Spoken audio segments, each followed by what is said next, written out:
Hi everyone, कैसे हैं आप सब। उम्मीद करते हैं कि आप लोग बहुत अच्छे होंगे, एग्जाम की तैयारी कर रहे होंगे। तो चलिए, तो आज मैं आप लोग को ट्रायंगल बताने वाला हूँ। ट्रायंगल में सबसे पहले आपको समरूप बताने वाला हूँ। दो आकृति समरूप होगा, इसके बारे में आज बताने वाला हूँ।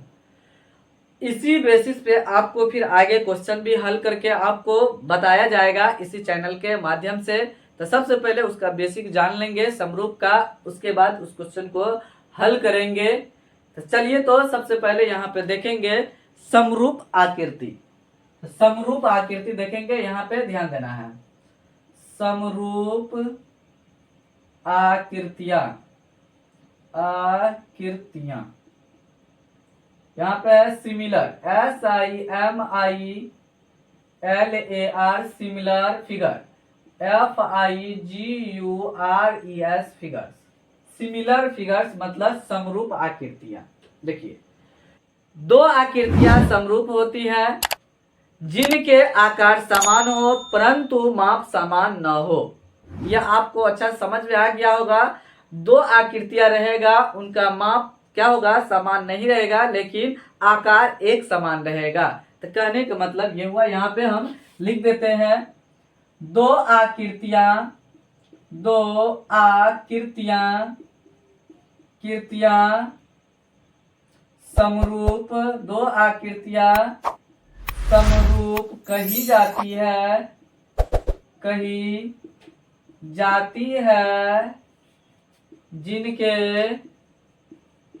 जिनके आकार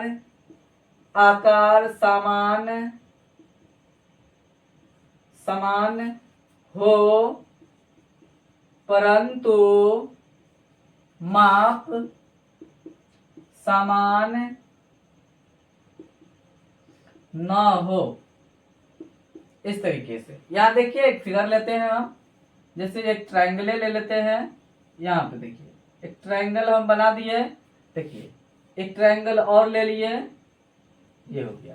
तो ये जो है ना, ये आपस में ये समरूप है, मतलब ये भी ट्रायंगल है और ये भी ट्रायंगल है। तो दोनों क्या हुआ, आकार एक समान है। मतलब आकार का मतलब हुआ ये इसका, यहाँ पे देखिए, ये भी त्रिभुज, आकार का मतलब हुआ ये भी त्रिभुज है, ये भी त्रिभुज का आकार का है। और उसका जब माप हम चेक करेंगे तो ये थोड़ा बड़ा है, ये छोटा है। तो वही कह रहा है डिफिनेशन में, दो आकृतियां समान हो जिनके आकार समान हो और माप समान ना हो, तो उसका मेजर करेंगे तो ये माप समान नहीं होगा। तो अब देखिए कौन कौन समरूप होगा, ये आपको बताते चलते हैं। यहाँ पे ध्यान देना है। दो रेखाखंड सदैव हमेशा समरूप होते हैं। यहाँ पे लिख देते हैं, दो रेखाखंड हमेशा समरूप होते हैं, हमेशा समरूप होते हैं। ये पहला नंबर हुआ। एक रेखाखंड ले लेते हैं, ये हो गया रेखाखंड। अब उससे एक छोटा ले लेंगे रेखाखंड, तो क्या हो जाएगा, ये समरूप है। तो ये आपको ध्यान देना है, रेखाखंड ये समरूप है क्योंकि ये रेखाखंड एक बड़ा है एक छोटा है और दोनों रेखाखंड है, इसलिए ये समरूप है और दोनों का माप एक समान नहीं है। चलिए दूसरा में, दो वृत्त हमेशा समरूप होते हैं या सदैव समरूप होते हैं। दो वृत्त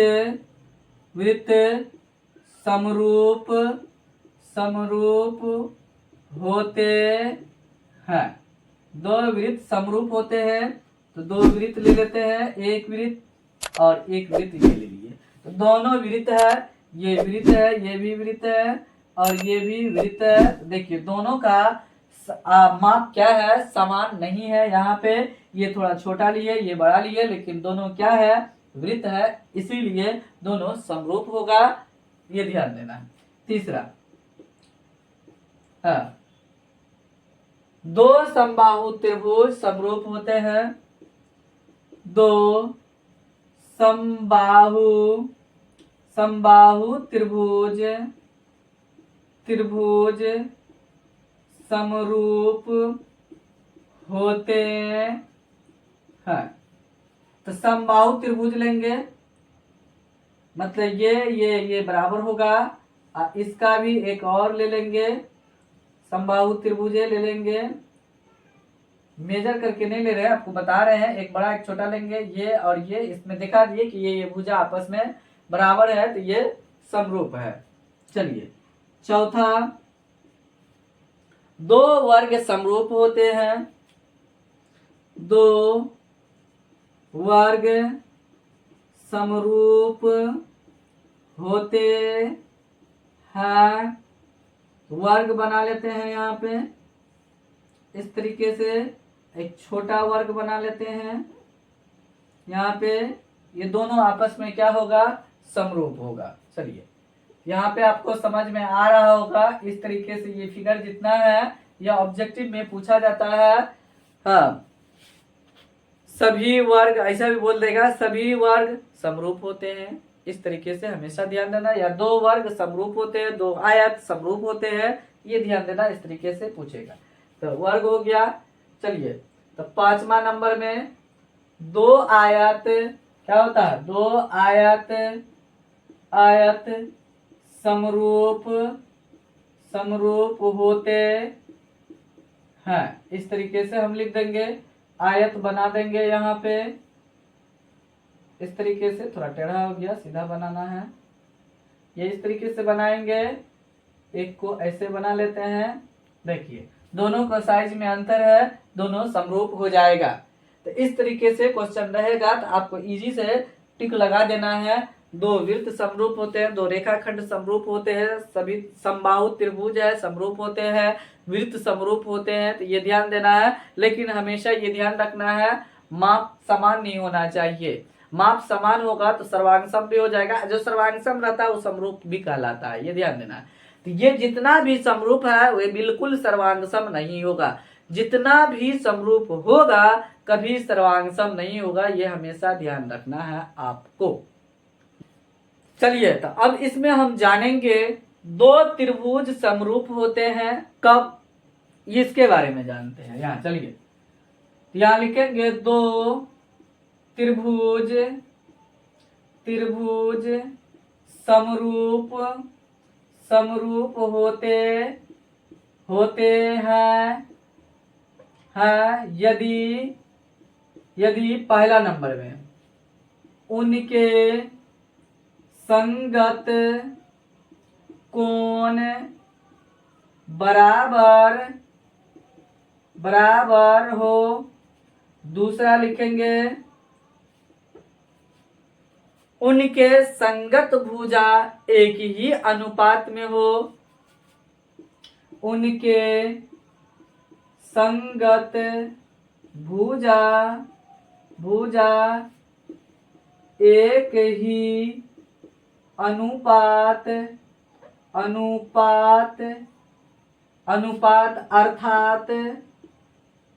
अर्थात समानुपाती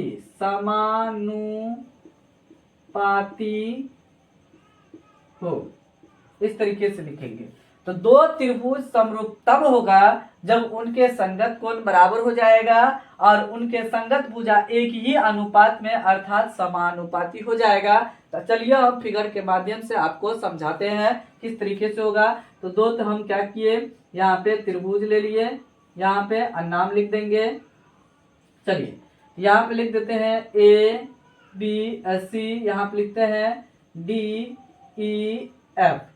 ये कब होगा, इस कंडीशन को फॉलो करेगा तब वो समरूप होने के लिए इसको ये होना पड़ेगा, यहाँ पे कोण ए बराबर कोण डी होना होगा उसको, और कोण बी बराबर कोण ई हो जाएगा, और कोण एफ सी बराबर क्या हो जाएगा, कोण एफ होगा।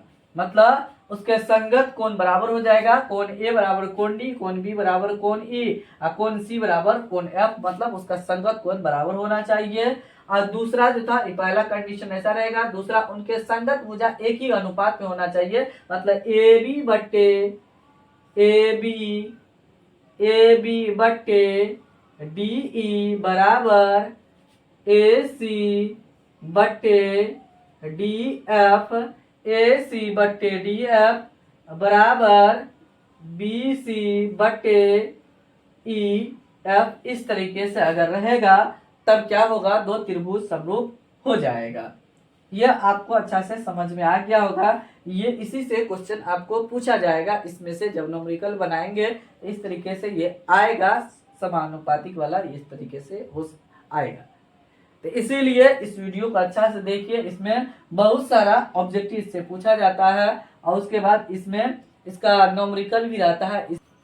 चलिए आपको और इम्पोर्टेंट पॉइंट बताने वाला हूं जिससे आपको सब्जेक्टिव और ऑब्जेक्टिव दोनों बनेगा। मतलब ऑब्जेक्टिव में भी क्वेश्चन पूछ लेता है और उससे बहुत सारा सब्जेक्टिव भी हल हो जाएगा और डायरेक्ट क्वेश्चन रहता है इससे, जो अभी आपको बता रहे हैं, ये ध्यान देना है। तो यहाँ नोट करके हम लिखते हैं, नोट, दो समरूप त्रिभुजों का क्षेत्रफल का अनुपात उनके संगत भुजा के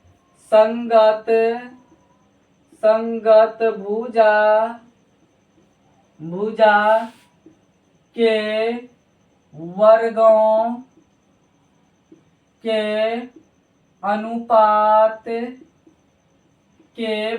के अनुपात के बराबर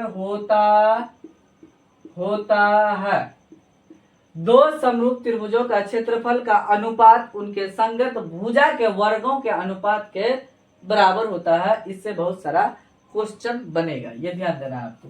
चलिए तो दो हम त्रिभुज ले लेते हैं। यहाँ पे एक त्रिभुज ये ले लिए, ये ध्यान देना है। एक त्रिभुज और ले लेते हैं, दो त्रिभुज लिए, A B C P Q R लिए। चलिए एरिया ऑफ त्रिभुज ए बी सी बटे एरिया ऑफ त्रिभुज पी क्यू आर बराबर, तो ये क्या बोला, एरिया निकाल रहे हैं तो वर्ग लिखा हुआ है आगे, मतलब इस क्षेत्रफल का अनुपात और उनके संगत भुजा के वर्गों के अनुपात के बराबर हो जाएगा। तो हम क्या करेंगे यहाँ पे, तो इसका भुजा ले लेते हैं, तो ए बी संगत वाला लेते हैं, अनुपात ए बी स्क्वायर बटे पी क्यू स्क्वायर, ऐसे मतलब ये बोला, इस हिसाब से बोला गया है। चलिए तो ए सी स्क्वायर बटे पी आर स्क्वायर, तो ए सी इधर से लिए तो पी आर इधर से आया हुआ। उसके बाद बी सी नीचे वाला, तो बी सी का स्क्वायर बट्टे हो जाएगा क्यू आर का स्क्वायर हो जाएगा। अब तो कभी कभी क्या होगा, क्वेश्चन में आपको न्यूमेरिकल जो बनाने लगेंगे तो उसमें क्या होगा, शीर्ष लंब भी दे देगा। तो यहाँ पे हम क्या करते हैं, शीर्ष लंब भी साथ साथ कर देते हैं। तो उसका संगत में इसका संगत ले लेंगे, तो ये एम हो गया, ये एन हो गया। तो उसके बाद शीर्ष लंब भी ले लेते हैं, तो ए एम बटे पी एन, इसका स्क्वायर लेंगे, अब पी एन का स्क्वायर इसका हो जाएगा। यह नहीं कि सी का स्क्वायर है, ए सी दोनों का स्क्वायर है, इस तरीके से हम लिखे।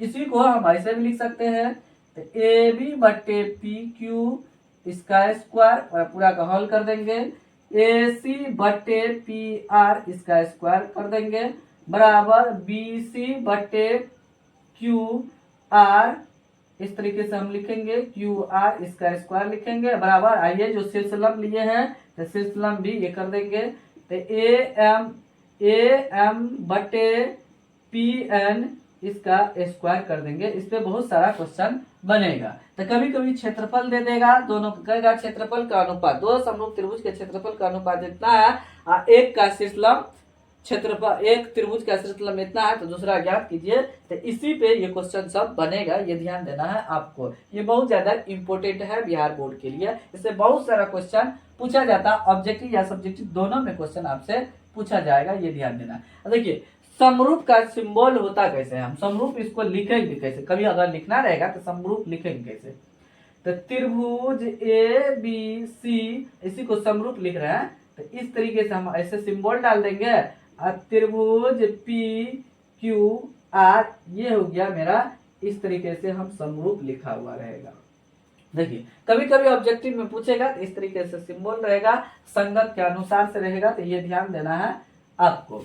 तो ये मेन बेसिक पॉइंट था, जिसके द्वारा हम क्या करेंगे, न्यूमेरिकल वैल्यू को आगे सॉल्व करेंगे अगला पार्ट में। ये याद देना है आपको, ये बहुत ज्यादा इंपॉर्टेंट है बिहार बोर्ड के लिए। तो आपको वही क्वेश्चन इस चैनल के माध्यम से बताया जाएगा। आप चलिए, सर्वांगसम किसको बोलेंगे, तो समरूपे में डिफिनेशन में जोड़ेंगे, सर्वांगसम हो जाएगा। देखिए, दो आकृति यहां पे लिखेंगे, दो आकृतियां सर्वांगसम कही जाती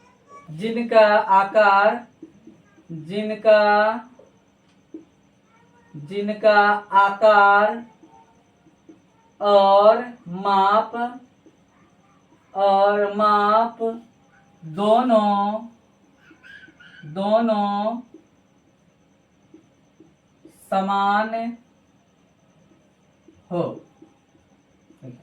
दो आकृतियां सर्वांगसम कही जाती है जिनका आकार और माप दोनों समान हो, मतलब आकार भी समान होना चाहिए और माप भी समान होना चाहिए दोनों आकृति का। तो इससे पहले समरूप में पढ़े थे, आकार समान होना चाहिए लेकिन माप समान नहीं होना चाहिए।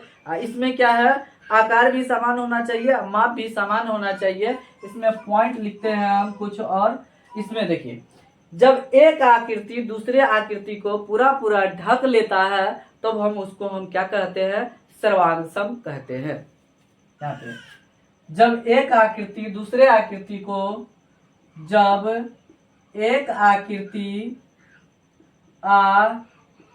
मतलब समान आकृति, ये ध्यान देना है, समान लिखे हैं, जिनका आकार और माप समान हो तो ये समान वाला आकृति होगा। जब एक आकृति दूसरे आकृति को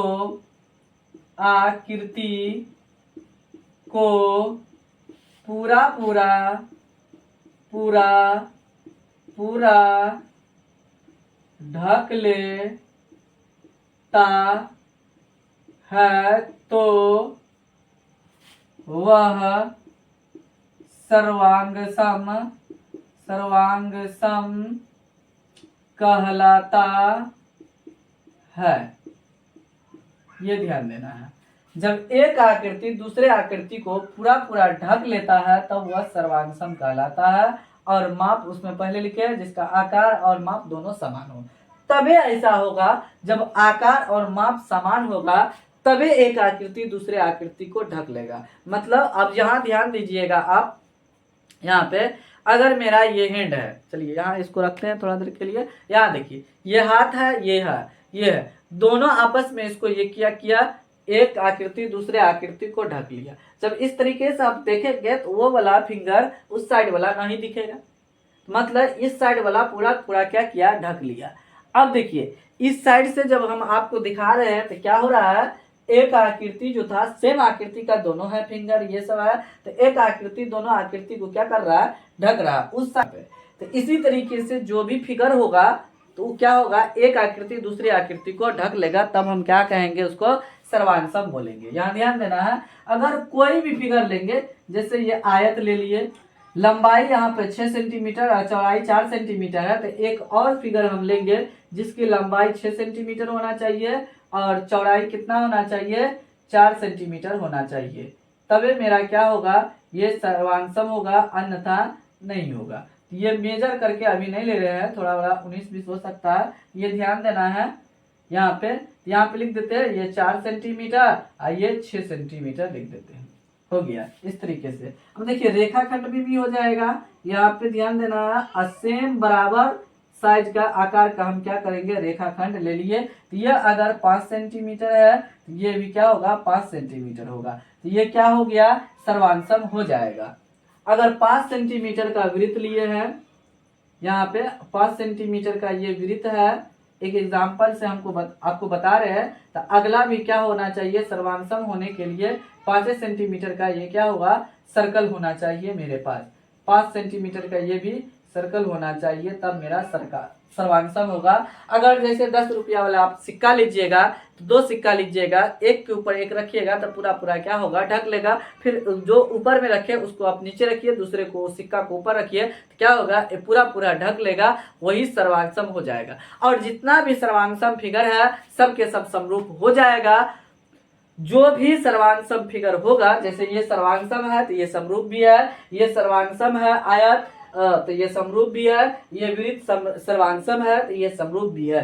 लेकिन समरूप जो भी फिगर होगा वह सर्वांग सम नहीं होगा, लेकिन सर्वांग सम जितना भी होगा सब के सब समरूप हो जाएगा। तो ये आपको बहुत ध्यान से देना है। ये भी ऑब्जेक्टिव में पूछता है, क्या सभी सर्वांग सम जो आकृतियां होती है क्या समरूप होती है? हाँ, बिल्कुल हो जाएगा। जितना भी सर्वांग सम होगा आकृतियां, ये जो भी शेप दिया हुआ रहेगा सब के सब समरूप हो जाएगा। लेकिन जो समरूप होगा वह सर्वांग सम कभी नहीं होगा, ये ध्यान देना है। अब इसके अगले पार्ट में आपको जो समरूप बताए थे उससे रिलेटेड आपको क्वेश्चन बताया जाएगा। ये बहुत ज़्यादा इम्पोर्टेंट है, इसलिए आप इसको जरूर पढ़िए। इस चैनल को जरूर सब्सक्राइब कीजिए। अगर अभी तक आप सब्सक्राइब नहीं किए हैं, बेल आइकन को प्रेस कीजिए ताकि लेटेस्ट वीडियो का नोटिफिकेशन आपको समय पर मिलते रहे। तब तक आप लोग बोर्ड की तैयारी करते रहिए, मस्त रहिए, आबाद रहिए, एंजॉय लेते रहिए। Thanks for watching this video. मिलते हैं अगले वीडियो में।